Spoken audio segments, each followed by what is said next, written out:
Les résultats ne sont pas encore tombés, mais au QG du CHP, le parfum de la défaite souffle déjà. Les élections d'aujourd'hui étaient un choix entre une république ou une monarchie. C'est ce que le peuple devait choisir. Et je suppose que les gens ont choisi la monarchie. Je suis vraiment triste. Je pense que le pays se dirige vers les ténèbres. Je pense que l'avenir de nos enfants et de nos petits-enfants n'est pas très prometteur. Kemal Kılıçdaroğlu avait promis un printemps démocratique. L'opposant de 74 ans n'aura finalement pas réussi à détrôner le président sortant. 2,5 millions de voix le séparaient de Recep Tayyip Erdoğan.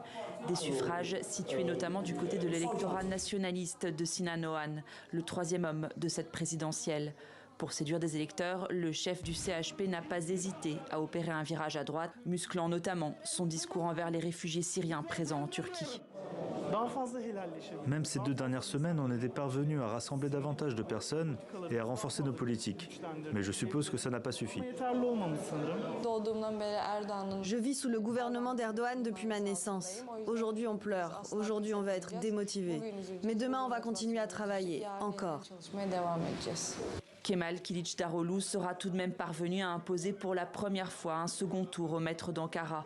Un adversaire fragilisé par un bilan économique désastreux et le recul démocratique dénoncé par l'opposition et la société civile turque. Une percée significative mais insuffisante face aux nombreux atouts dont disposait Recep Tayyip Erdoğan. Nous avons assisté au processus électoral le plus injuste de ces dernières années.